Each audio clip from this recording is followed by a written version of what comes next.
1. La fe en el mundo de hoy. La duda y la fe. El hombre ante la cuestión de Dios. Quien intente hoy día hablar de la fe cristiana a personas que ni por vocación ni por convicción conocen el ambiente eclesial desde dentro, advertirá casi de inmediato lo extraña y sorprendente que le resulte tal empresa. Es probable que enseguida tenga una sensación semejante a la que refleja la conocida parábola de Kierkegaard sobre el payaso y la aldea en llamas que Harvey Koch recoge en su libro La ciudad secular. Dicha parábola cuenta que en Dinamarca un circo fue presa de las llamas. Sin esperar ni un instante, el director mandó un payaso, que ya estaba vestido para actuar, a la aldea vecina para pedir auxilio, ya que había peligro de que las llamas llegasen hasta las casas y además arrasaran a su paso a los campos secos y toda la cosecha. El payaso corrió a la aldea y pidió a los vecinos que acudieran con urgencia al circo que se estaba quemando para ayudar a apagar el fuego. Pero los vecinos creyeron que se trataba de un magnífico truco para que asistiesen los más posibles a la función. Aplaudían y hasta se les saltaban las lágrimas de la risa. Pero al payaso le daban más ganas de llorar que de reír. En vano trató de persuadirlos y de explicarles que no se trataba de un truco ni de una broma, que la cosa iba en serio, que el circo estaba quemándose de verdad. Cuanto más suplicaba, más se reía la gente, pues los aldeanos creían que estaban interpretando su papel de maravilla, hasta que por fin las llamas alcanzaron la aldea. Y claro, la ayuda llegó demasiado tarde, de modo que tanto el circo como la aldea fueron pasto para el fuego. Con este relato ilustra Koch la situación de los teólogos actuales. Koch ve en el payaso, que no es capaz de lograr que los aldeanos escuchen su mensaje, una imagen del teólogo, a quien nadie toma en serio porque lo ven revestido con los ropajes de un payaso medieval o de cualquier otra época pasada. Y así, diga lo que diga, llevará siempre encima la etiqueta del papel que está interpretando. Y por muy buenas maneras que muestre y por muy serio que se ponga, todo el mundo da por sentado lo que es, ni más ni menos que un payaso. Se sabe ya de sobra lo que dice y se sabe asimismo que sus ideas nada tienen que ver con la vida real. Por lo tanto, se le puede escuchar con absoluta tranquilidad, sin miedo a que lo que diga cause la más mínima preocupación.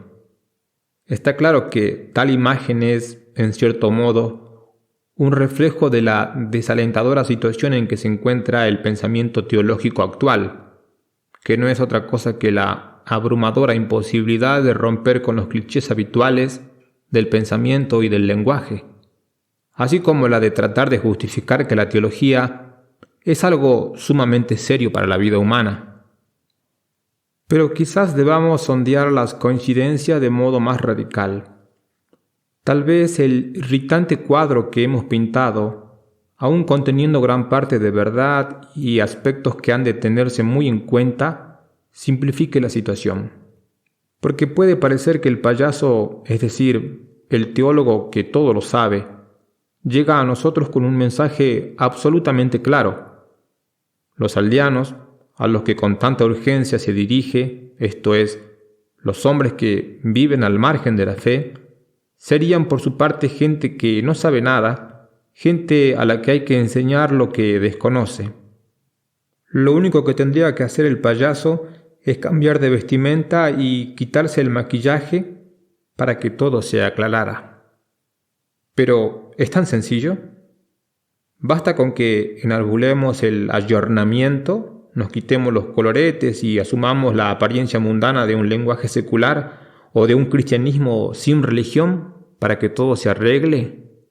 ¿Acaso resulte suficiente con que nos cambiemos los vestidos eclesiásticos para que la gente acuda alegre para ayudarnos a apagar el fuego que, como asegura el teólogo, existe y es un peligro para nosotros? Me atrevería incluso a decir que en realidad la teología, por muy moderna que quisiera mostrarse y por mucho maquillaje que se quite, como sistemáticamente se hace hoy en muchas partes, suscita solo una esperanza que no deja de ser ingenua. Es cierto que el que quiera predicar la fe a gente que piensa y vive como los hombres de hoy puede parecerles alguien vestido de payaso o incluso que sale de un sarcófago y pretende vivir en nuestro mundo con la apariencia y los modos de pensar de la antigüedad. Pero ni él entenderá absolutamente nada al mundo, ni el mundo le entenderá absolutamente nada a él. Quien quiera predicar la fe y al mismo tiempo pretenda ser suficientemente autocrítico, pronto se dará cuenta de que no es una forma o una crisis de vestimenta la que amenaza a la teología. Al resultar el quehacer teológico algo tan insólito para los hombres de nuestro tiempo, quien se lo tome en serio comprobará no solo lo difícil que es traducir la fe a la mentalidad actual, sino también lo vulnerable que es su propia fe, la cual, al querer creer, experimentará y reconocerá en sí al inquietante poder de la incredulidad. Por eso, quien hoy día quiera honradamente dar razón de la fe cristiana ante sí mismo y ante los demás, debe antes darse cuenta de que él no es el único que anda vestido y que tan solo necesita cambiar su vestuario para poder después interesar y convencer a los otros. Al contrario, debe hacerse a la idea de que su situación no es tan distinta de la del resto como le pudo parecer al principio. Debe darse cuenta de que en ambos grupos operan fuerzas semejantes, aunque de distinto modo. Al creyente lo acecha más que nada la inseguridad, que en el momento de la tentación se presenta de golpe, mostrando de una forma severa e imprevista la fragilidad de ese todo que a él le parecía antes tan natural. Esta experiencia puede ilustrarse con un par de ejemplos. Teresa de Lisieux, una santa dulce y a primera vista ingenua y sin grandes problemas, creció en un ambiente de seguridad religiosa. Su existencia estuvo siempre tan impregnada de la fe de la Iglesia, incluso en las cosas más pequeñas, que el mundo invisible era para ella una parte de su vida cotidiana. Mejor dicho, se convirtió en su misma vida cotidiana. Parecía incluso que casi lo palpaba y le resultaba imposible prescindir de él.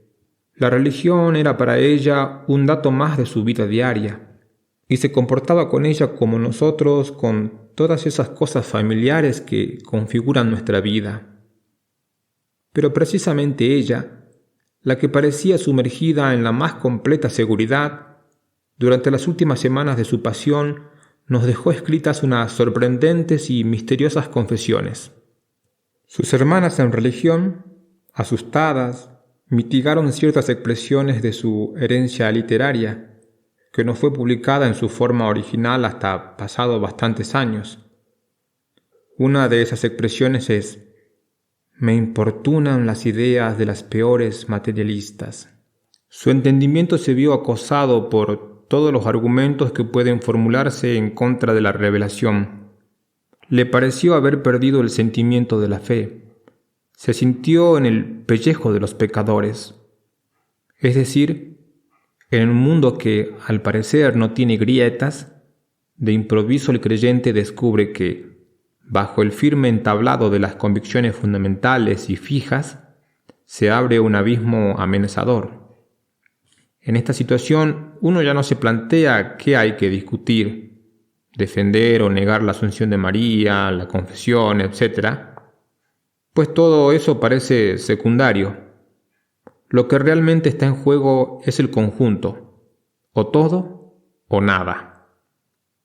No existe otra alternativa, y no se ve por ningún sitio ni un clavo al que en su brusca caída pueda agarrarse. Lo único que se ve es el pozo sin fondo de la nada a la que el hombre también mira. Paul Claudel ha descrito esta situación del creyente con una imagen plástica, profunda y convincente, en el preludio de su obra titulada El zapato de raso. Un misionero jesuita, hermano del héroe Rodrigo, el caballero, el errante e inconsciente aventurero entre Dios y el mundo, ha naufragado. Los piratas que han hundido su barco lo han abandonado en mitad del océano, a merced de las olas, tras haberlo amarrado a un madero de precio. El drama comienza con el último monólogo del jesuita.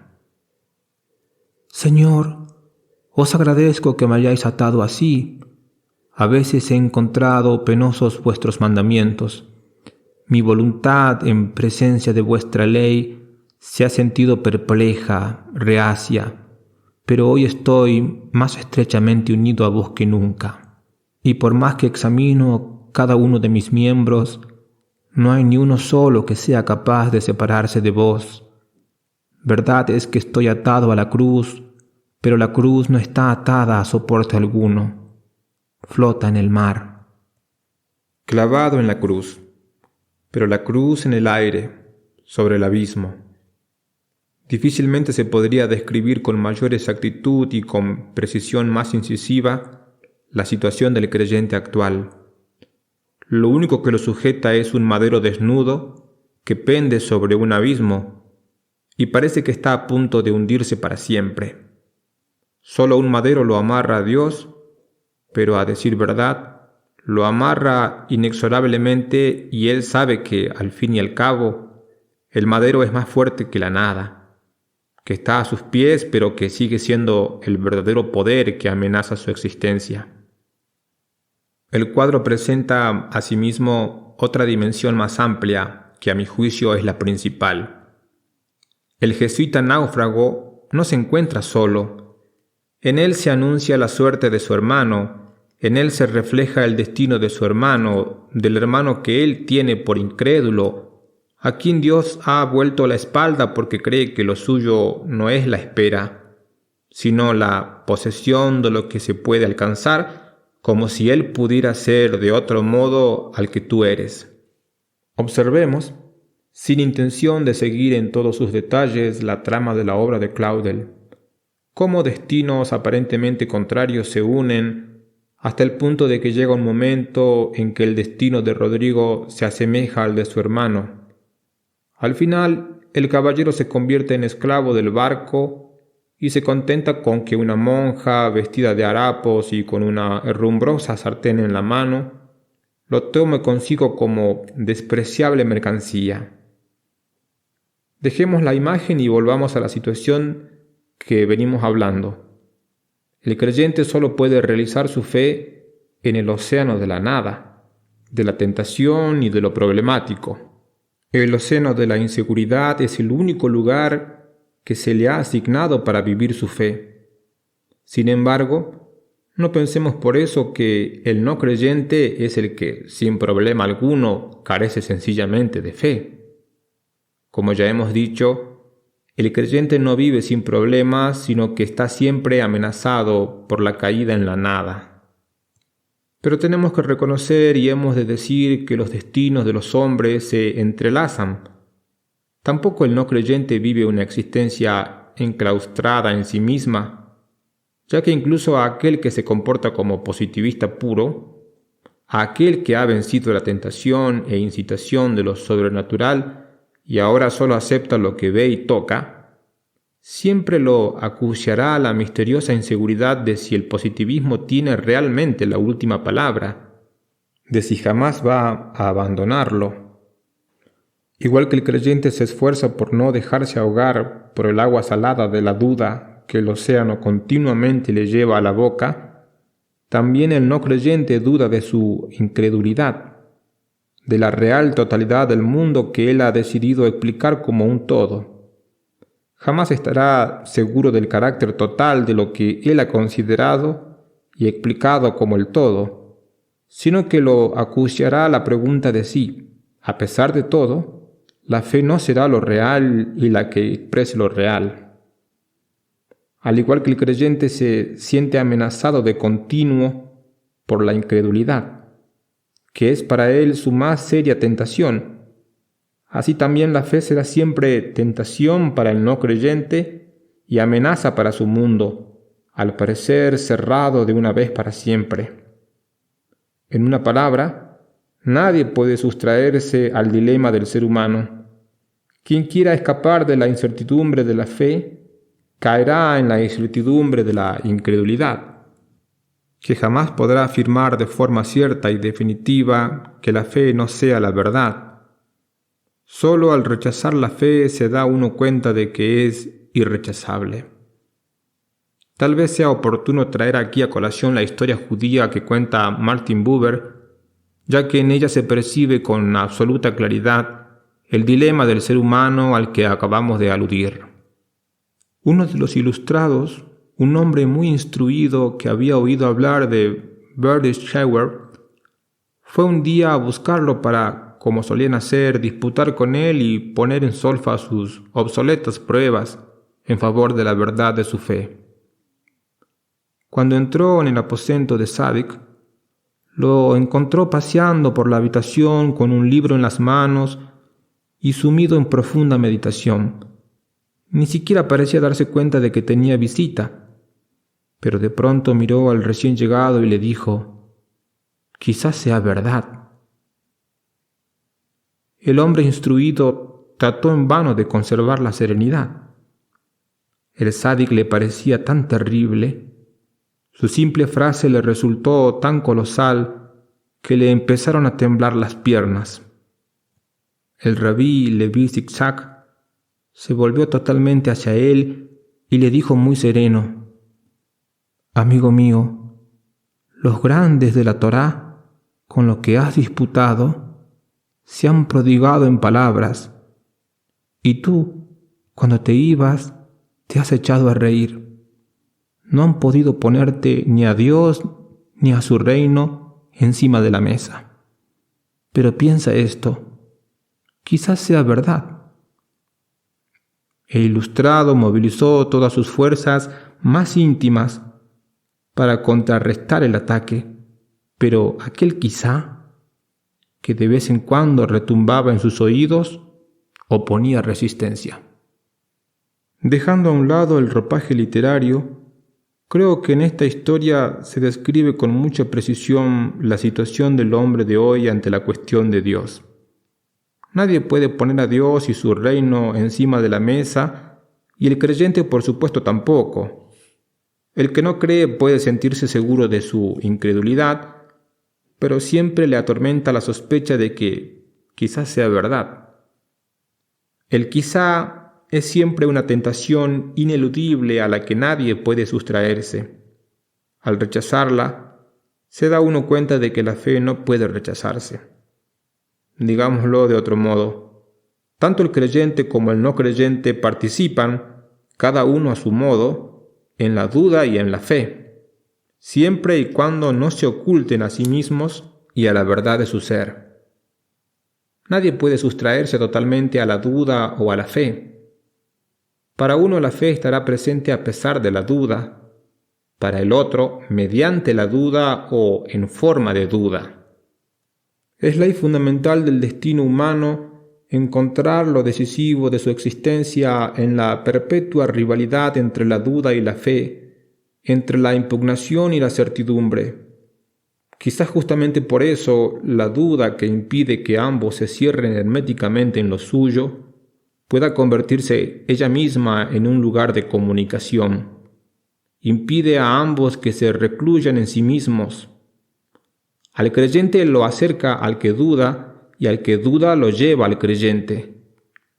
Para uno es participar en el destino del no creyente, para el otro la duda es la forma en que la fe, a pesar de todo, subsiste en él como reto. 2. El salto de la fe. Determinación preliminar del contenido de la fe. Lo que hemos dicho hasta ahora muestra que para describir la mutua relación entre la fe y la incredulidad no basta la simple imagen del payaso incomprendido y de los aldeanos desaprensivos. Y lo que tampoco ha de ponerse en tela de juicio es que pone de relieve un problema específico de la fe, ya que la cuestión fundamental que ha de intentar responder una introducción al cristianismo es ¿qué significa la frase «yo creo», pronunciada por un ser humano? Ahora bien, Esa cuestión se nos plantea en un determinado contexto temporal, dada nuestra conciencia histórica, que se ha convertido en una parte de nuestra autoconciencia y de nuestra comprensión fundamental de lo humano. La frase suena necesariamente así. ¿Qué es y qué significa hoy la profesión de fe cristiana yo creo, habida cuenta de las condiciones de nuestra existencia actual y en general de la relación con lo real aquí y ahora? Esto nos lleva a analizar un texto que constituirá la médula esencial de nuestras reflexiones. El credo apostólico, el cual pretende ser, ya desde su origen, introducción al cristianismo y síntesis de su contenido esencial. Resulta sintomático que el credo comience con las palabras yo creo. Por el momento renunciamos a explicarlo partiendo de su contenido material. Renunciamos también a preguntarnos en primer lugar qué significa que ese yo creo fundamental aparezca encerrado en una fórmula fija, relacionado con un determinado contenido y separado de un contexto cúltico. Ambos contextos, la forma cúltica y un determinado contenido, condicionan sin embargo el sentido de la palabra creo. Y a la inversa, la palabra creo arrastra tras de sí y condiciona tanto el contenido posterior como el marco cúltico. Pero dejemos a un lado estas cuestiones para preguntarnos más radicalmente y reflexionar con profundidad sobre la actitud que se nos pide al enunciar la existencia cristiana con la palabra credo y por tanto al definir, lo que no es nada evidente, el núcleo de lo cristiano en el sentido de que es una fe. Sin darnos cuenta, suponemos que religión y fe son lo mismo y que todas las religiones pueden definirse también como fe. Pero esto es solo verdad en cierto sentido, ya que con mucha frecuencia otras religiones no se denominan así, sino que gravitan en torno a otros puntos. El Antiguo Testamento, por ejemplo, considerado como un todo, no se ha definido a sí mismo como fe, sino como ley. Es, ante todo, una regla de vida en la que el acto de fe adquiere cada vez mayor importancia. Mediante la palabra religio, la religiosidad romana expresa principalmente la observancia práctica de unos determinados ritos y costumbres.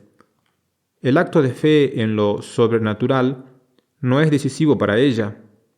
Puede no darse en absoluto sin que por eso sea infiel a esta religión. Al consistir esencialmente en un sistema de ritos, lo importante es que se observen meticulosamente.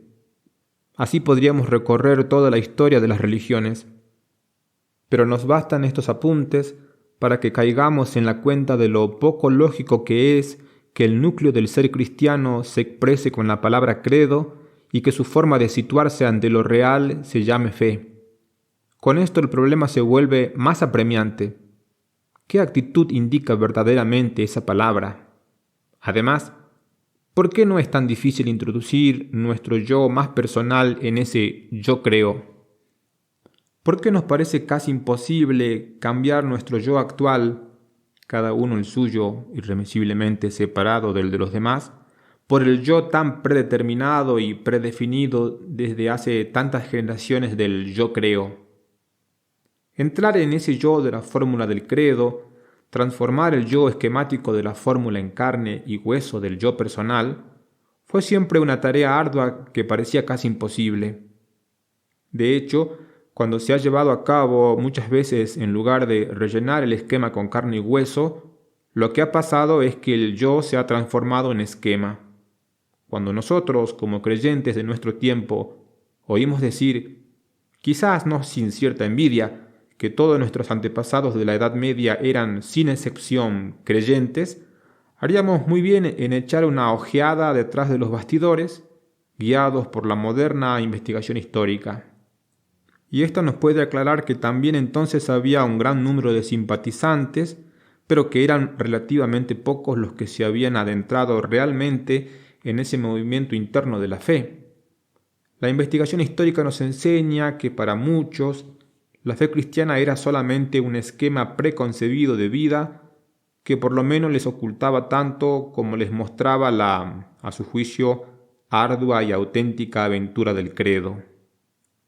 Y todo esto por la sencilla razón de que entre Dios y el hombre hay un abismo infinito, porque el hombre ha sido creado de tal manera que sus ojos solo pueden ver lo que no es Dios, y Dios es, por tanto, el esencialmente invisible para los hombres, el que cae y siempre caerá fuera del campo visual humano.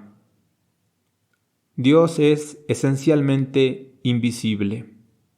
Esta expresión de la fe bíblica en Dios, que niega la visibilidad de los dioses, es al mismo tiempo, mejor dicho, es ante todo una afirmación sobre el hombre. El hombre es la esencia evidente que parece reducir el espacio de su existencia al espacio de su ver y comprender. Pero en este campo visual humano, que determina el campo existencial del hombre, Dios no aparece ni puede aparecer por mucho que se ensanche el campo visual. A mi modo de ver, es importante que estas ideas aparezcan, en principio, en el Antiguo Testamento. Dios no es el que ahora queda de hecho fuera del campo visual humano, pero al que se podría ver si este campo se ensanchase. No. Dios es aquel que queda esencialmente fuera de nuestro campo visual, por mucho que se extiendan sus límites. Con esto tenemos ya un primer esbozo de la actitud que se expresa en la palabra credo. Significa que en su ver, oír y comprender, el hombre no contempla la totalidad de lo que le concierne. Significa que el hombre no identifica el espacio de su mundo con lo que él puede ver y comprender, sino que busca otra forma de acceso a la realidad, a la que llama fe y en la que encuentra el punto de arranque decisivo de su concepción del mundo. Si esto es así, la palabra credo entraña una opción fundamental ante la realidad como tal. No significa afirmar esto o aquello, sino una forma primaria de situarse ante el ser, la existencia, lo propio y todo lo real. Es una opción por la que lo que no se ve, lo que en modo alguno cae dentro de nuestro campo visual, no se considera como irreal, sino como lo auténticamente real, como lo que sostiene y posibilita toda la realidad restante. Es una opción por la que lo que posibilita toda la realidad otorga también al hombre una existencia auténticamente humana, lo que lo hace posible como hombre y como ser humano. Digámoslo de otro modo, la fe es una decisión por la que afirmamos que, en lo íntimo de la existencia humana, hay un punto que no puede ser sustentado ni sostenido por lo visible y comprensible, sino que linda de tal modo con lo que no se ve, que esto le afecta y aparece como algo necesario para su existencia. A esta actitud solo se llega por lo que la Biblia llama vuelta, conversión. El hombre tiende, por inercia natural, a lo visible, a lo que puede palpar con la mano, a lo que puede comprender como propio. Ha de cambiar por dentro para ver cómo descuida su verdadero ser cuando se deja llevar por esa inercia natural. Tiene que cambiar para darse cuenta de lo ciego que es al fiarse únicamente de lo que sus ojos pueden ver. Sin este cambio de la existencia, sin superar esta inercia natural, no es posible la fe. La fe es la conversión que hace ver al hombre que persigue una ilusión cuando se queda exclusivamente en lo visible. He aquí también la razón profunda por la que la fe no se puede demostrar. Es un cambio del ser y solo quien cambia la acoge. Y como nuestra inercia natural no cesa de empujarnos en otra dirección, la fe es un cambio que hay que hacer todos los días.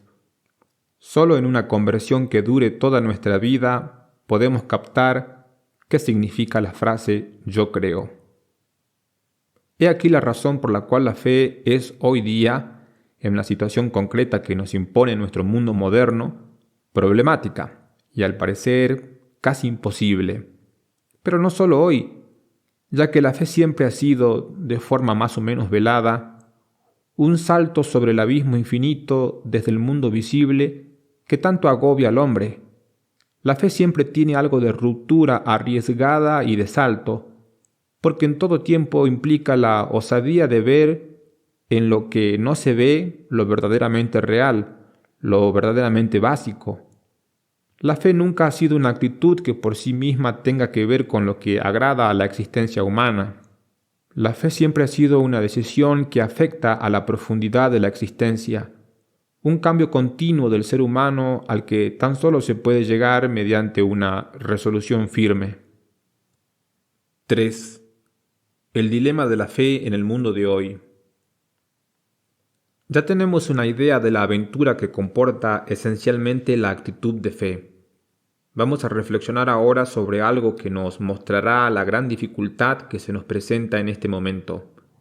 Al abismo entre lo visible y lo invisible, hemos de añadir otro que agrava la situación, el de lo pasado y lo actual.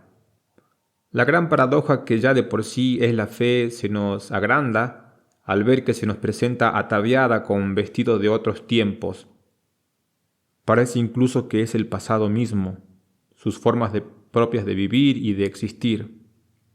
Todas las actualizaciones, bien se llamen desmitologización, si hablamos desde una perspectiva académica e intelectual, bien ayornamiento, si nuestro horizonte es eclesial y pragmático, no cambian en absoluto la cuestión.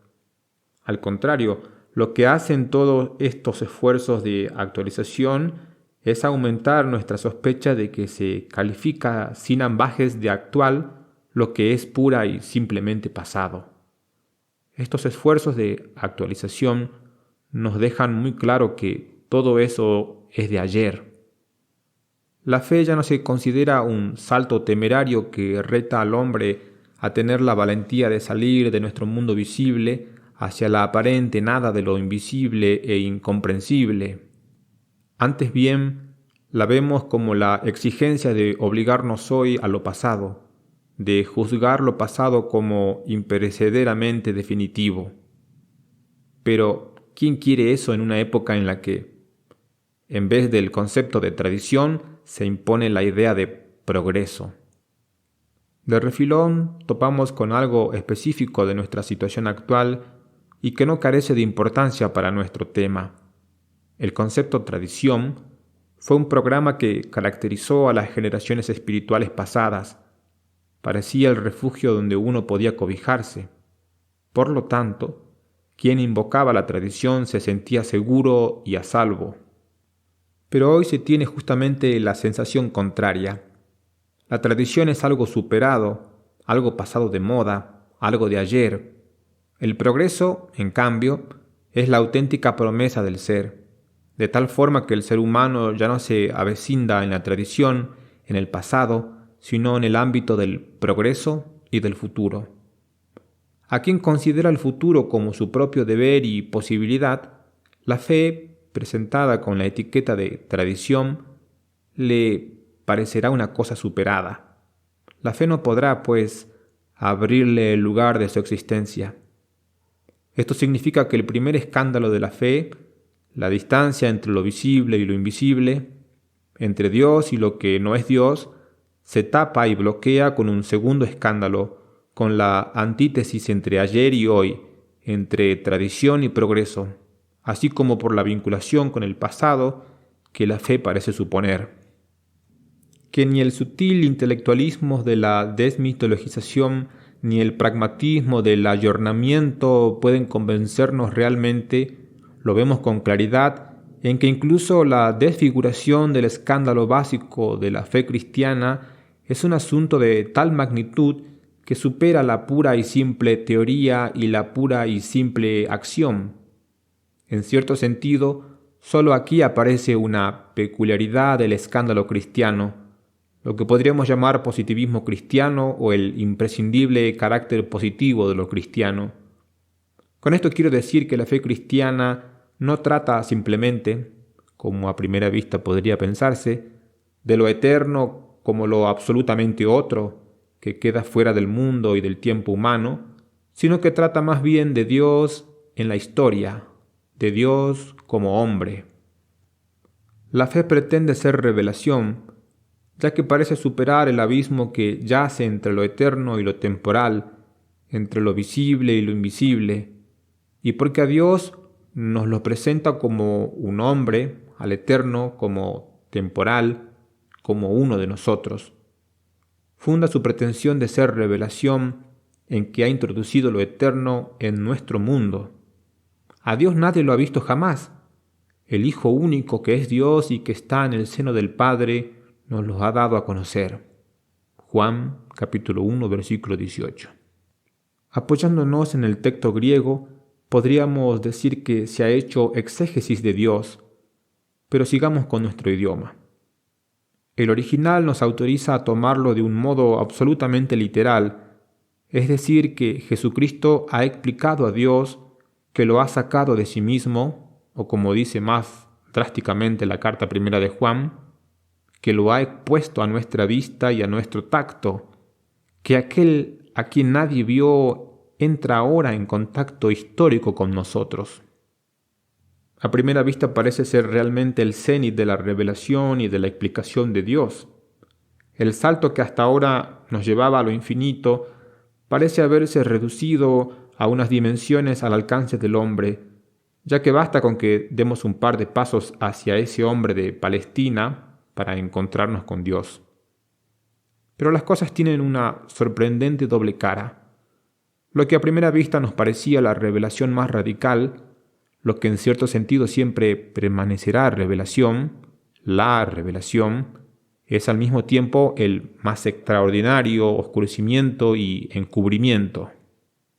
Lo que nos pareció al principio que acercaba a Dios a nosotros, hasta el punto de que podríamos considerarlo prójimo nuestro, de que podíamos seguir sus huellas y medirlas formalmente, todo eso, en su sentido más profundo, es ahora el prerequisito para la muerte de Dios, que caracteriza irrevocablemente el curso de la historia y de las relaciones del hombre con Dios. Dios se ha acercado tanto a nosotros que hemos podido matarlo, creyendo impedir así que fuese el Dios para nosotros. Por eso estamos hoy algo desconcertados ante la revelación cristiana y ante ella nos preguntamos, sobre todo cuando estudiamos la religiosidad de Asia, si no hubiera sido mucho más sencillo creer en lo eterno y escondido y fiarse de él a conciencia. Si no hubiese sido mejor que Dios nos hubiese dejado en una lejanía infinita, si no hubiese sido más realizable escuchar, separados de lo mundano y en tranquila contemplación, el misterio eternamente incomprensible que entregarnos al positivismo de la fe en una persona y asentar la salvación del hombre y del mundo sobre la cabeza de aguja de un punto casual. A un Dios reducido a un punto, no debemos eliminarlo de una concepción del mundo que ha rebajado al hombre y su historia a un grano insignificante de arena en el todo que el mismo hombre, en los ingenuos años de su infancia, ha considerado como el centro del universo. ¿No ha llegado la hora de que el hombre, superada la infancia, despierte del sueño, se restriegue los ojos, rechace ese sueño tonto, por muy bonito que sea, y entre sin rodeos en ese potente conjunto en el que está inserta su vida, que, al aceptar su insignificancia, adquirirá nuevo sentido? Solo cuando exacerbamos así el problema y vemos que tras el escándalo, a primera vista secundario, entre lo pasado y lo actual, está el escándalo más serio del positivismo cristiano, de la circunscripción de Dios a un punto de la historia, solo entonces abordamos la cuestión de la fe cristiana en toda su profundidad, como debe hacerse hoy. ¿Es que podemos creer todavía? No. Preguntémonos aún más radicalmente, ¿es que no debemos, es que no tenemos la obligación de despertarnos del sueño y de entrar en la realidad? El cristiano de hoy tiene que hacerse estas preguntas y no debe contentarse con comprobar que, a pesar de las amenazas y cambios, siempre hay a mano una interpretación del cristianismo que no escandaliza absolutamente a nadie. Si un teólogo nos dice un día, por ejemplo, que la resurrección de los muertos solo significa que el hombre tiene que construir el futuro día a día e infatigablemente, entonces hemos eliminado el escándalo. Pero, ¿hemos sido fieles? ¿Acaso no se es desleal cuando se quiere mantener en pie el cristianismo a base de interpretaciones tan artificiales como algunas de las de ahora? Cuando nos sentimos impelidos a buscar refugio en esas interpretaciones, ¿no deberíamos confesar más bien que estamos a punto de agotarnos? ¿No tendríamos entonces que entrar sencillamente y sin neblina alguna en la realidad duradera? Digámoslo abiertamente, una interpretación del cristianismo que la deja tan vacío de realidad significa no ser sinceros ante las preguntas de los no cristianos, cuyo quizá no nos acosa tan seriamente como quisiéramos que nuestro quizá cristiano les acosase a ellos. Si intentamos aceptar los problemas de los demás, problemas que no se pueden ni reducir ni marginar en un tratado, como perpetua cuestionabilidad de nuestro propio ser, podremos afirmar entonces con razón todo lo contrario, a saber, que surge aquí un contraproblema. Hoy somos propensos de antemano a aceptar como auténticamente real lo comprensible, lo demostrable. Pero, ¿podemos hacerlo? ¿No debemos estudiar con más cuidado qué es verdaderamente lo real? ¿Es sólo lo demostrado y demostrable? ¿O es que demostrar es un determinado modo de situarse ante la realidad que de ninguna manera abarca el todo y que conduce a una falsificación de la verdad y del ser humano, si lo tomamos como lo único decisivo? Al hacer estas preguntas, abandonamos la problemática específica de nuestro mundo actual y volvemos una vez más al dilema de lo pasado y lo actual. De todos modos, la problemática específica de nuestro hoy sigue ahí ante nosotros y vamos a intentar reconocer con más claridad sus elementos esenciales. 4. Los límites de la comprensión moderna de la realidad y el lugar de la fe. Al hacer un resumen de los caminos del espíritu humano, a la luz de los actuales conocimientos históricos, observaremos que en los diversos periodos evolutivos del espíritu humano hay tres formas distintas de situarse ante la realidad: la orientación básica mágica, la metafísica y, por último, la científica. Adviértase que el término científico que aquí empleamos está relacionado con las ciencias naturales. Cada una de estas orientaciones fundamentales tiene, a su modo, algo que ver con la fe, pero cada una, también a su modo, se opone a ella. Ninguna se defiende de ella, pero tampoco ninguna le es sencillamente neutral. Todas pueden ayudarla, pero también todas pueden ponerle trabas. La limitación a los fenómenos, a lo que se ve y a lo que se puede captar, es una nota característica de nuestra actitud fundamental y científica que condiciona necesariamente todo nuestro sentimiento existencial y nos asigna un lugar en lo real. Ya hemos dejado de buscar la cara oculta de las cosas, de sondear la esencia del ser. Creemos que es un trabajo inútil, pues nos parece que la profundidad del ser jamás la alcanzaremos. Nos hemos situado en nuestra perspectiva, que es la de lo visible en el sentido más amplio, lo que podemos abarcar y medir. Los métodos de las ciencias naturales consisten justamente en que se reducen a lo que aparece. Eso nos basta. Nos permiten trabajar y crearnos así un mundo en el que podemos vivir como hombres. Con esto se ha ido formando poco a poco en la vida y en el pensamiento moderno un nuevo concepto de verdad y de realidad que casi siempre inconscientemente constituye el requisito indispensable de nuestro pensamiento, pero que solo puede ser superado si se le somete al juicio crítico de la conciencia. La tarea del pensamiento no científico natural será, pues, clara: pensar lo impensado y presentar a la conciencia la problemática humana de tal orientación. A. Primer estadio: nacimiento del historicismo. Si queremos saber cómo se ha llegado a la postura que acabamos de describir, hemos de considerar previamente, si no me equivoco, otros dos estadios de la transformación espiritual. El primero es preparado por Descartes, pero recibe su configuración en Kant e incluso antes que éste, aunque con un enfoque intelectual algo distinto, en el filósofo italiano Gian Battista Vico, 1688-1744. Este fue pionero al formular una idea completamente nueva de la verdad y del conocimiento, y al acuñar, anticipándola atrevidamente, la fórmula típica del espíritu moderno sobre el problema de la verdad y de la realidad. A la ecuación escolástica verum et ens, el ser es la verdad, contrapone verum quiam factum. Esto significa que lo único que podemos reconocer como verdadero es lo que nosotros mismos hemos hecho.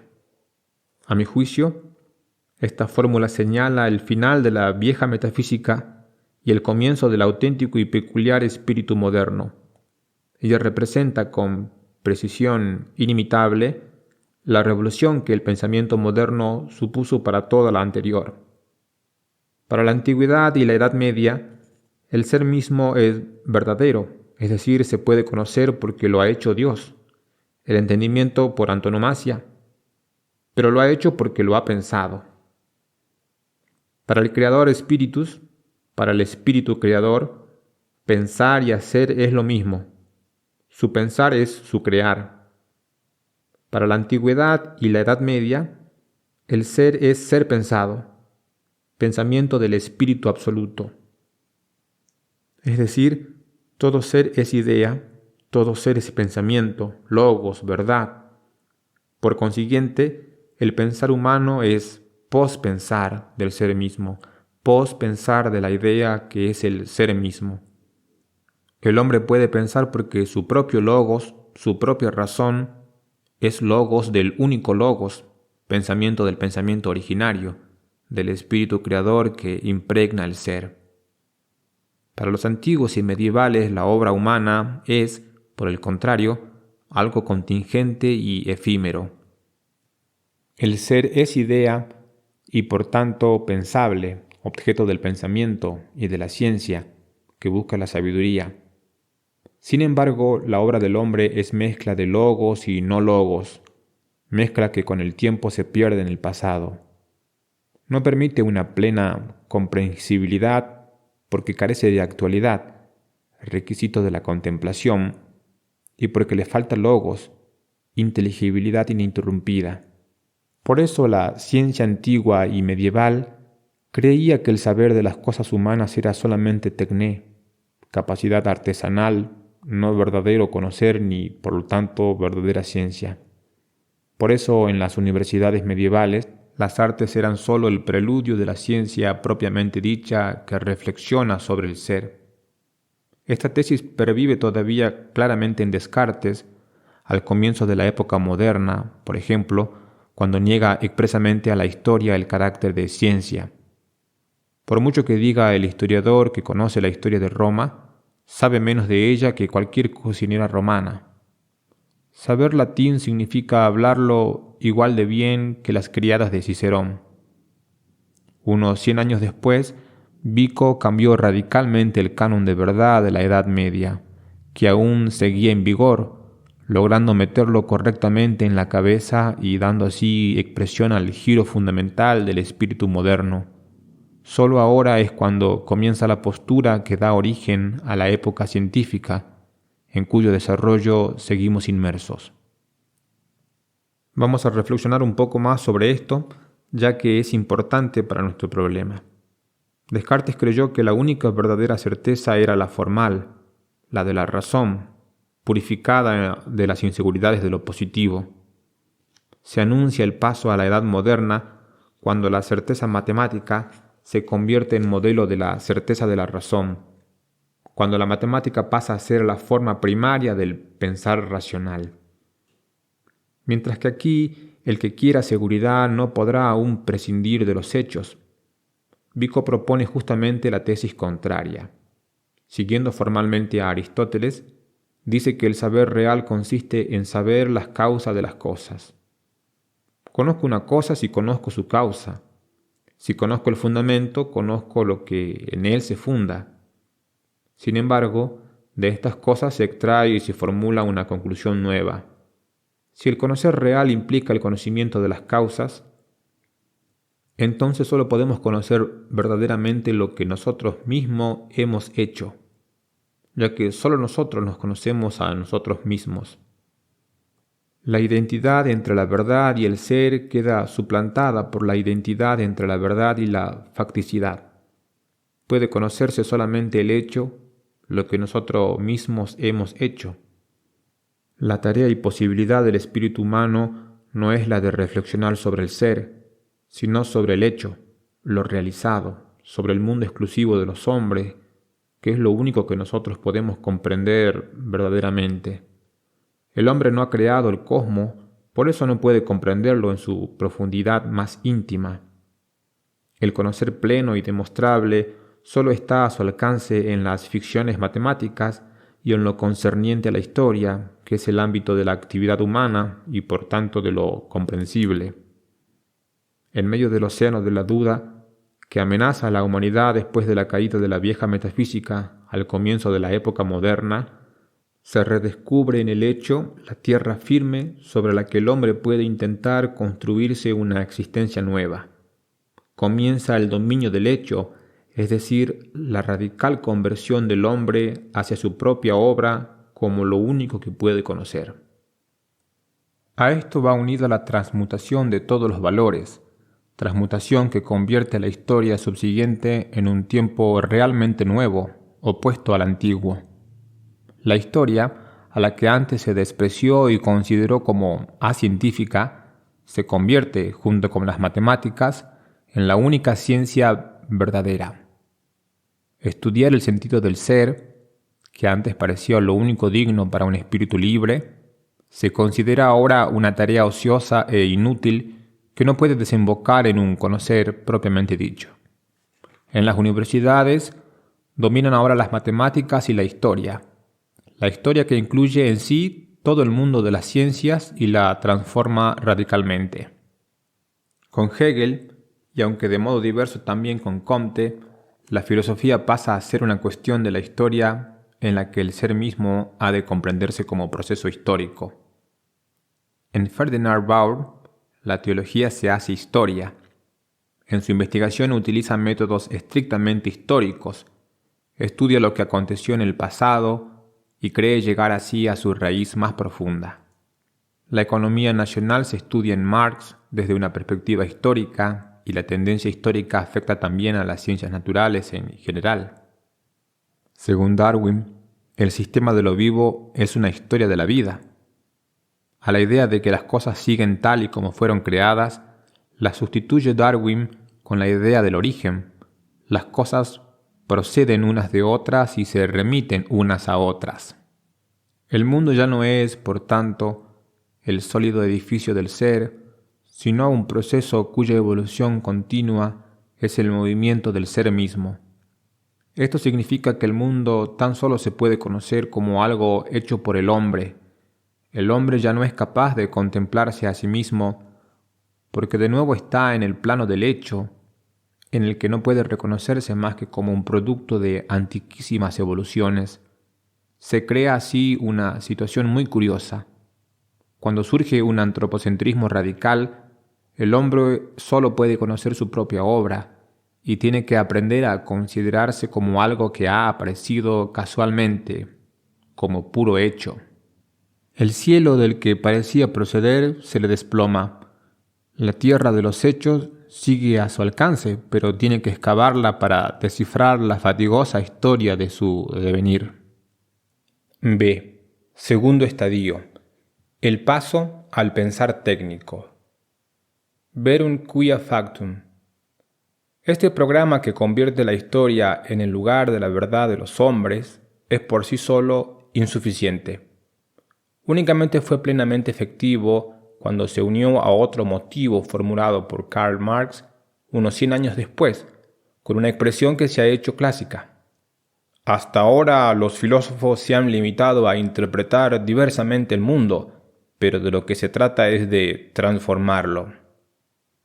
En el lenguaje de la tradición filosófica, esta máxima significa que en lugar del verus quiem factum, solo es conocible y portador de verdad lo que el hombre ha hecho y puede considerar, se impone ya un nuevo programa, verum quia faciendum, es decir, de aquí en adelante la verdad es la factibilidad. Esto es, podemos afirmar que la verdad con la que el hombre tiene que ver no es ni la verdad del ser, ni, a fin de cuentas, la verdad de sus acciones, sino la verdad de la transformación y configuración del mundo. Una verdad, pues, que remite al futuro y a la acción. Verum quia faciendum. Esto quiere decir que desde mediados del siglo XIX comenzó a diluirse progresivamente por causa del faciendum, de lo factible, el predominio del factum y también que la tecne suplanta a la historia que primaba hasta entonces. Pues cuanto más transita el hombre por el camino que le lleva a concentrarse en el factum y a buscar la certeza en él, tanto más se va dando cuenta de que el factum, la obra de sus manos, se le escapa. La demostrabilidad que persigue el historiador y que en los comienzos del siglo XIX se presentó como la gran victoria de la historia sobre la especulación, siempre implica algo problemático. El momento de la reconstrucción, de la explicación y de la ambigüedad.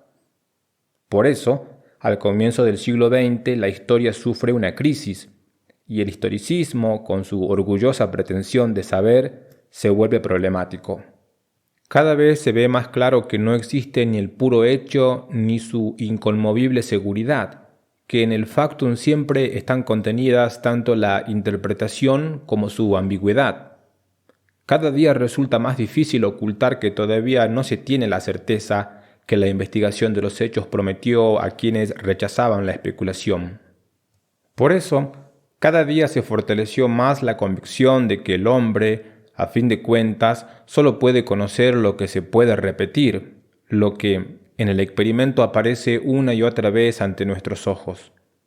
Todo aquello a lo que solo tiene acceso por testimonios secundarios es puro pasado. No puede conocerlo, por muchas que sean las pruebas. Lo único que da verdadera seguridad es el método científico nacido a guisa de experimento repetible, de la unión de las matemáticas, Descartes, y del interés por la factibilidad.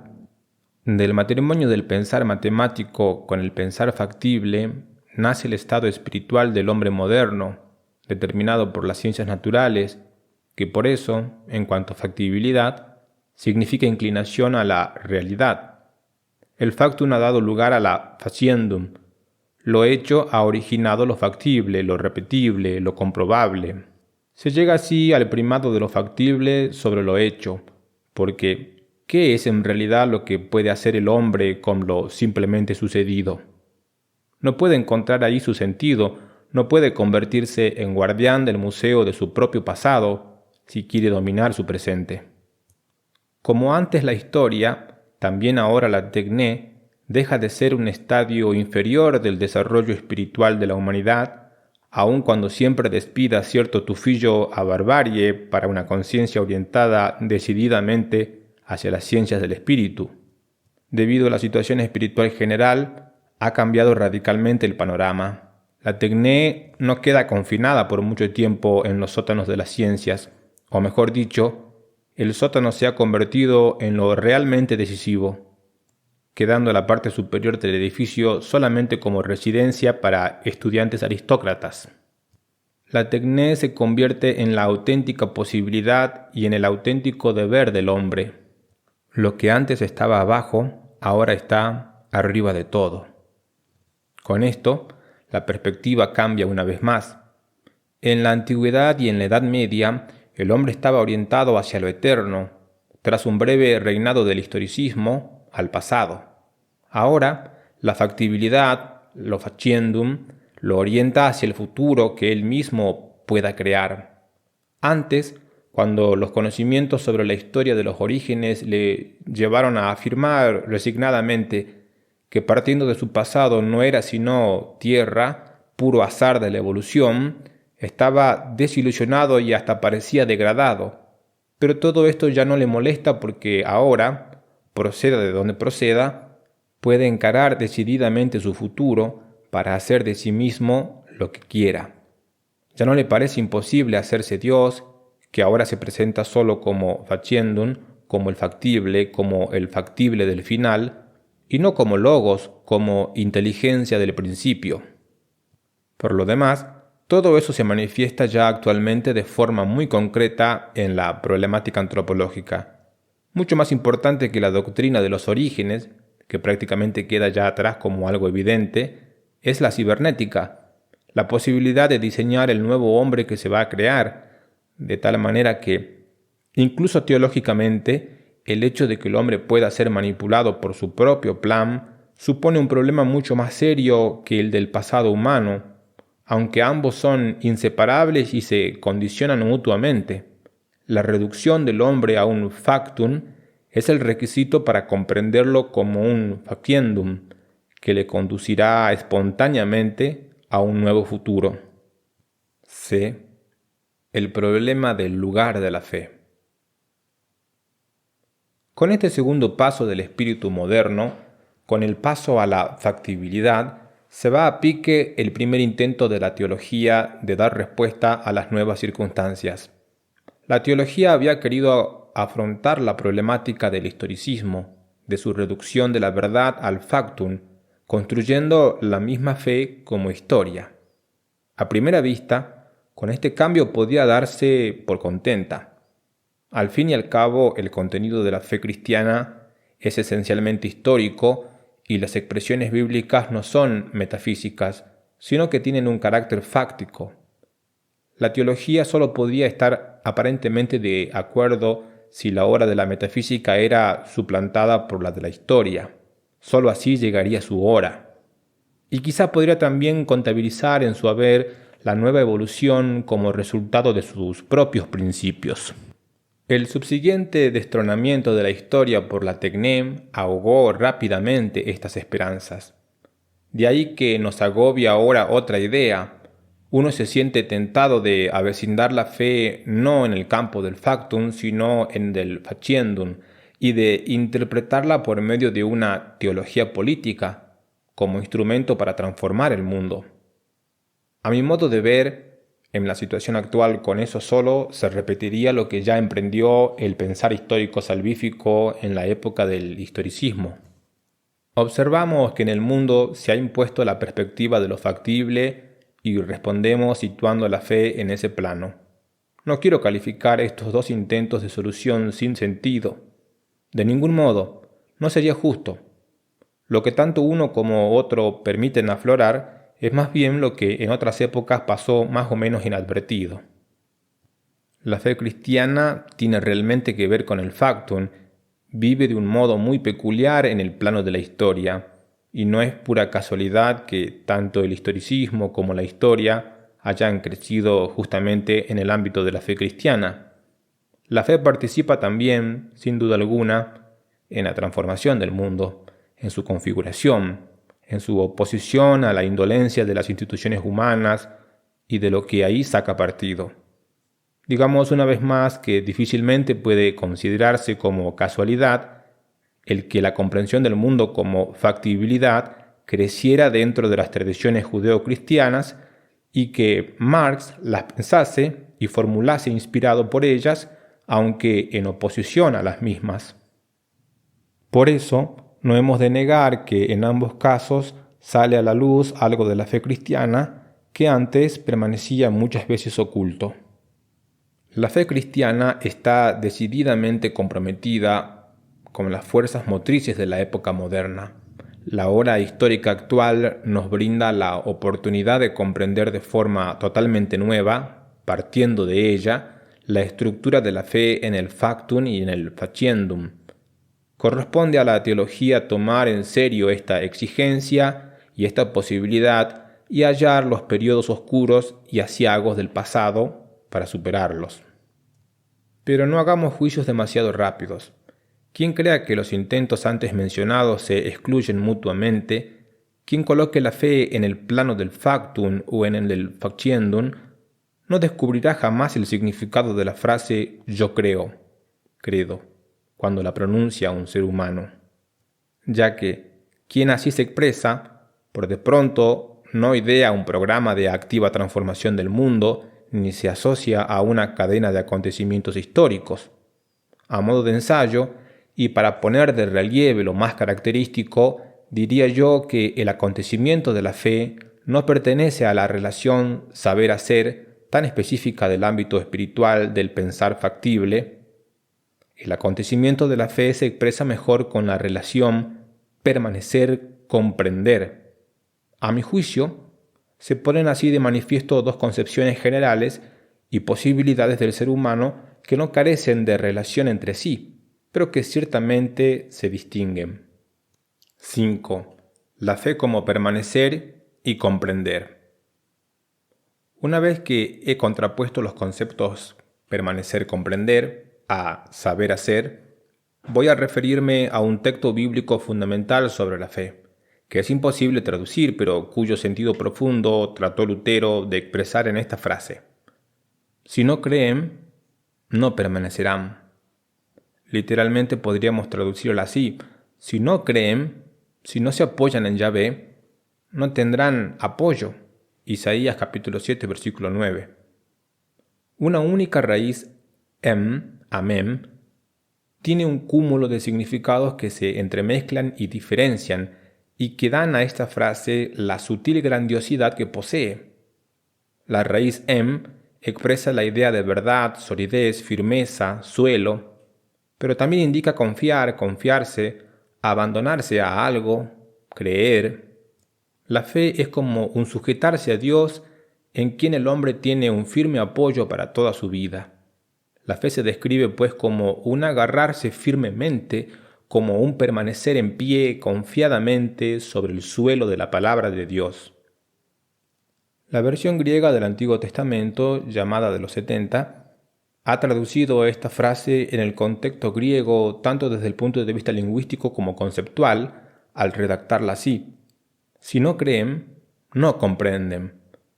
Se ha dicho muchas veces que en esta traducción opera ya el típico proceso de helenización, eliminando lo originalmente bíblico. La fe se intelectualiza. En lugar de expresar la permanencia en el sólido fundamento de la palabra fidedigna de Dios, indica comprensión y entendimiento, situándose en un plano conceptualmente distinto que no le corresponde en absoluto. En esta afirmación puede haber parte de verdad. Sin embargo, yo creo que, aunque con distintas palabras, en líneas generales se ha conservado lo decisivo. Permanecer, que en hebreo especifica el contenido de la fe, tiene algo que ver con comprender. Sobre ello reflexionaremos un poco más adelante. Mientras tanto, sigamos el hilo de lo que venimos diciendo. La fe se sitúa en un plano completamente distinto del hacer y de la factibilidad. Es esencialmente confiarse a lo que no se ha hecho a sí mismo, a lo no factible, a lo que sostiene y posibilita nuestro hacer. Esto significa, además, que la fe no aparece ni aparecerá en el plano del saber de la factibilidad, en el plano del verum quiam factum suam faciendum. Todo intento de ponerla sobre la mesa, de querer probarla en el sentido del saber factible, fracasará necesariamente. No se puede encontrar en la estructura de esa forma de saber, y quien así la ponga sobre la mesa tiene una idea falsa de ella.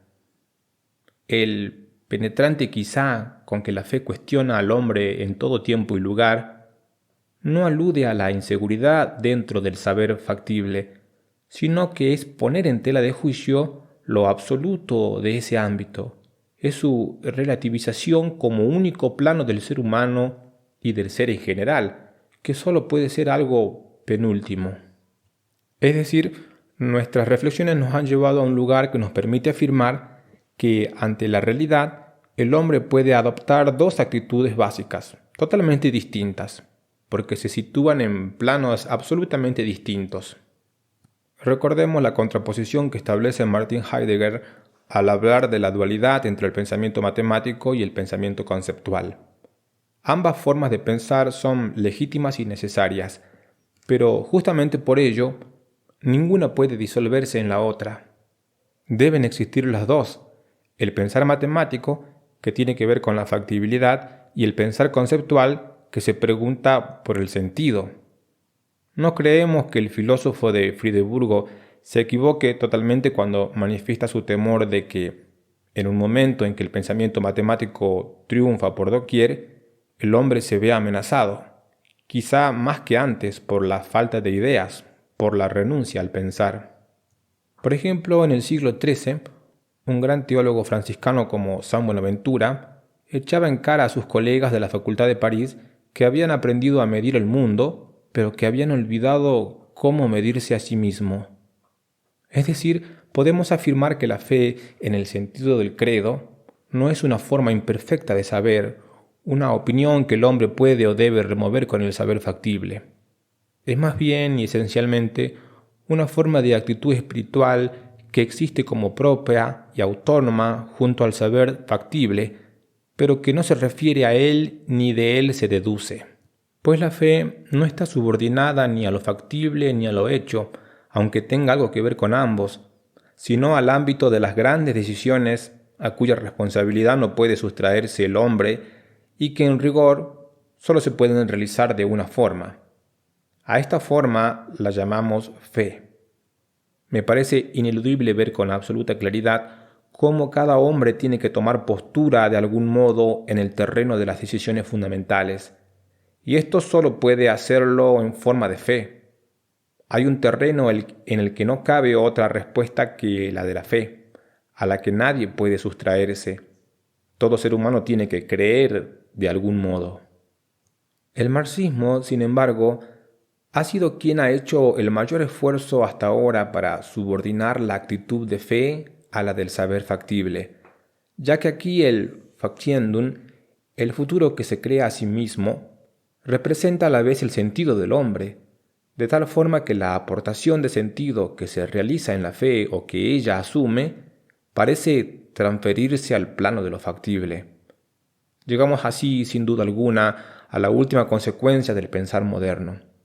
A primera vista parece afortunada la idea de incluir por completo el sentido del hombre en lo factible, más aún de identificarlo con él. Pero al estudiarla más a fondo, vemos que el marxismo tampoco ha logrado la cuadratura del círculo, porque no puede hacer que lo factible se perciba como sentido, sino solo prometer que es así y que la fe sea la que decida. Lo que hace tan atractiva y accesible la fe marxista es esa impresión de armonía con el saber factible que pone de manifiesto. Tras esta breve digresión, volvamos a nuestro problema, que podemos sintetizar en esta cortísima pregunta. ¿Qué es propiamente la fe? Y nuestra respuesta es: la fe es la forma de situarse firmemente el hombre ante toda la realidad, forma que no se reduce al saber ni que el saber puede medir.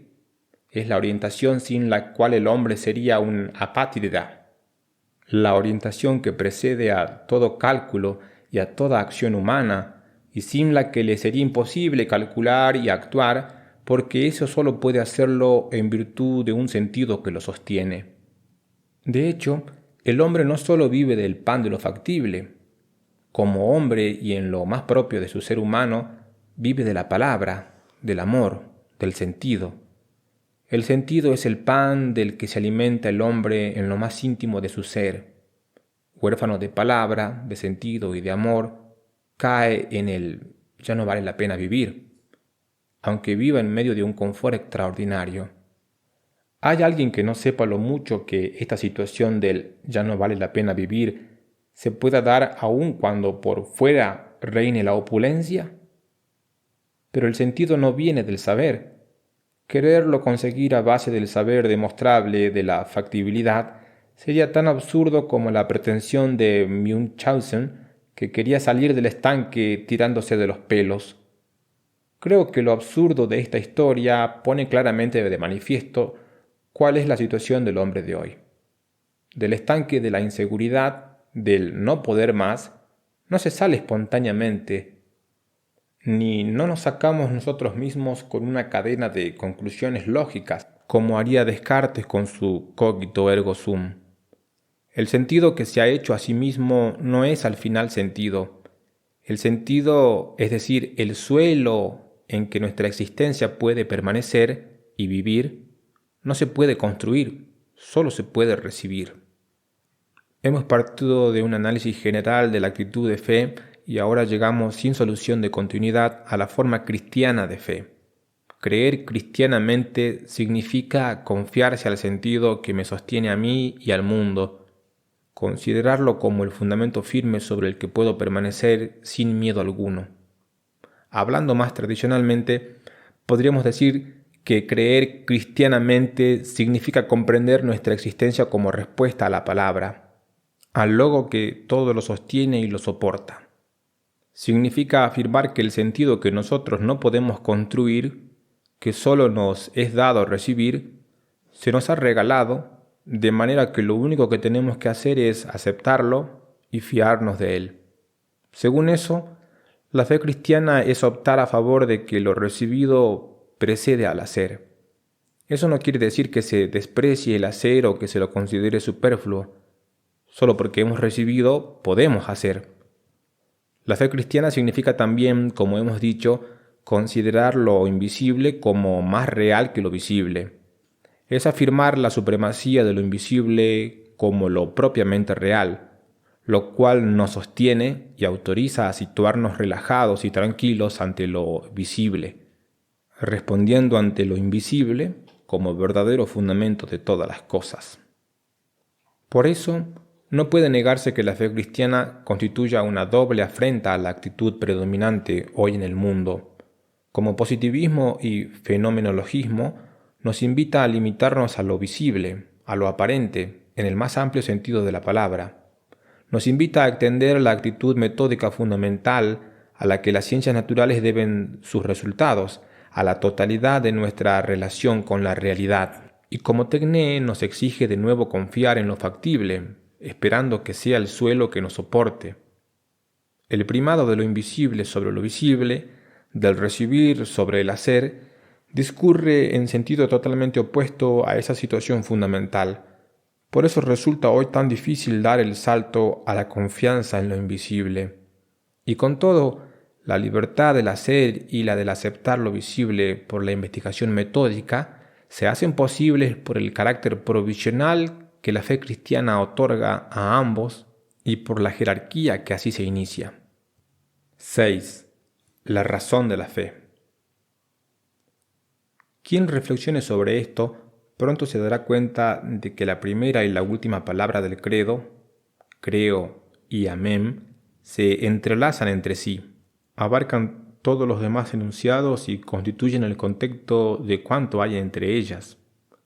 La doble resonancia del creo y amén muestra el sentido del conjunto, el movimiento espiritual que nos ocupa.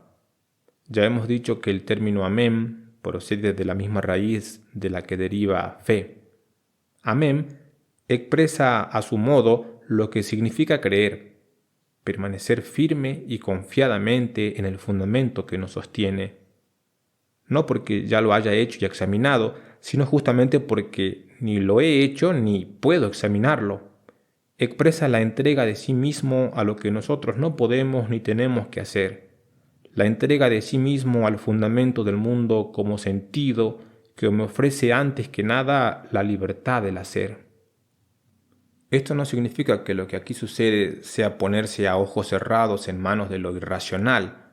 Al contrario, es acercarse al logos, a la ratio, al sentido y por tanto a la verdad misma, ya que el fundamento en el que se apoya el hombre no puede ni debe ser, a fin de cuentas, más que la verdad. Llegamos de este modo a un punto en el que por lo menos sospechamos una última antítesis entre la fe y el saber de lo factible. Ya hemos visto que el saber de lo factible ha de ser necesariamente positivista, porque así lo ha querido. Tiene que limitarse al dato, a lo mensurable. La consecuencia es clara, no busca la verdad. Consigue sus objetivos renunciando a la cuestión de la verdad en sí misma y quedándose en la exactitud y en la coherencia del sistema, cuyos planes hipotéticos deben conservarse en el experimento. El saber factible no se pregunta, digámoslo una vez más, cómo son las cosas en sí y para sí, sino cuál es la función que tienen para nosotros. El paso del saber factible se da cuando el ser ya no se considera en sí mismo, sino en función de nuestra obra. Esto supone que, al dejar de preguntarse por la cuestión del ser y al transmutarse en el factum y el factiendum, se cambia totalmente el concepto de verdad. La verdad del ser en sí no es ya lo que importa, sino la utilidad de las cosas para nosotros, que se confirma en la exactitud de los resultados. Es obvio e incontestable que solamente esta actitud se nos brinda como posibilidad de cálculo, mientras que la verdad del ser mismo escapa al saber como cálculo. La actitud cristiana de confiar viene expresada en la palabra amén, que también significa fidelidad, firmeza, fundamento sólido, permanecer, verdad, palabras que mantienen una relación entre sí. Pues bien, eso significa que solo la verdad sostiene al hombre y puede darle sentido. Solo la verdad es el fundamento adecuado de la permanencia del hombre. Por eso, el acto de fe cristiana incluye esencialmente la convicción de que el fundamento que da sentido, el logos en el que nos mantenemos, en cuanto sentido, es también verdad. Un sentido que no fuese verdad sería un sinsentido. La inseparabilidad del sentido, inteligencia, fundamento y verdad, expresada tanto en la palabra hebrea mem como en la griega logos, supone toda una concepción del mundo. En la inseparabilidad de inteligencia, fundamento y verdad, y en cómo estas palabras expresan inimitablemente la fe, se muestra la red de coordenadas en las que la fe cristiana considera al mundo y se sitúa ante él. Esto supone también que la fe no es, en principio y por esencia, un cúmulo de paradojas incomprensibles. Supone que también es un abuso recurrir al misterio, como a menudo sucede, como pretexto para renunciar a comprender. Cuando la teología dice estos disparates y cuando pretende no solo justificarse, sino canonizarse acudiendo al misterio, es que desconoce qué es lo que hay realmente tras la palabra misterio, que no es desde luego destruir el conocimiento, sino posibilitar la fe como comprensión. Esto es, decimos que la fe no es saber en el sentido del saber factible y de su forma de previsibilidad. Esto jamás podrá ser así, y la fe hará el ridículo si quiere adoptar esas formas. Pero también cabe decir lo contrario, que el saber factible y previsible sobre el ser se limita esencialmente a lo aparente y funcional, y que no es el camino para ir al encuentro de la verdad, a la que ha renunciado por su propio método. La forma con que el hombre entra en contacto con la verdad del ser no es la forma del saber, sino la del comprender el sentido al que uno se ha entregado. Y podemos añadir que sólo en la permanencia es posible la comprensión, no fuera de ella. Una cosa no sucede sin la otra, ya que comprender significa asir y entender el sentido que se ha recibido como fundamento, como sentido. Creo que este es el significado exacto de lo que llamamos comprender, captar el fundamento sobre el que nos mantenemos como sentido y como verdad, reconocer que el fundamento significa sentido. Si esto es así, la comprensión no solo no se contrapone a la fe, sino que constituye su auténtico contenido, ya que el saber de lo funcional del mundo, cosa que nos brinda el pensamiento técnico científico natural, no aporta ninguna comprensión del mundo ni del ser. La comprensión nace exclusivamente de la fe.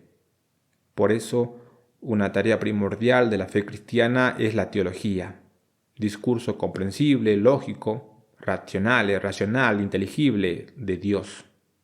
Aquí radica el derecho inamovible de lo griego en lo cristiano. Estoy plenamente convencido de que no fue pura casualidad el que el mensaje cristiano en su primera configuración entrase en el mundo griego y que ahí se mezclase con el problema de la comprensión, de la verdad. La fe y la comprensión van tan parejas como la fe y la permanencia, porque permanecer y comprender son inseparables. La traducción griega del pasaje de Isaías sobre la fe y la permanencia descubre una dimensión imprescindible de lo bíblico si no quiere caer en lo fanático y sectario. Por otra parte, es propio de la inteligencia el superar cada día más nuestra comprensión hasta llegar al conocimiento de nuestro ser comprendidos. Pero si entender es comprender nuestro ser comprendidos, esto significa que todavía no podemos comprenderlo. Solo tiene sentido para nosotros cuando nos comprende.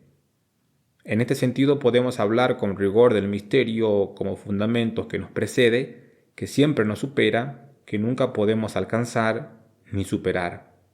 Pero precisamente en el ser comprendidos, por lo que no puede ser comprendido, está la responsabilidad de la comprensión, sin la que la fe sería como despreciable y quedaría destruida. 7.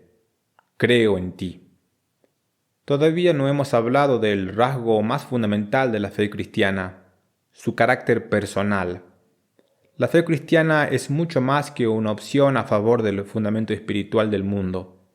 Su enunciado clave no dice creo en algo, sino creo en ti.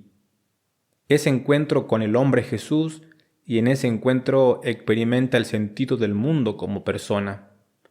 En su vivir por el Padre, en el carácter inmediato y vigoroso de su unión suplicante y contemplativa con el Padre, es Jesús el testigo de Dios, por quien lo intangible se hace tangible, por quien lo lejano se hace cercano.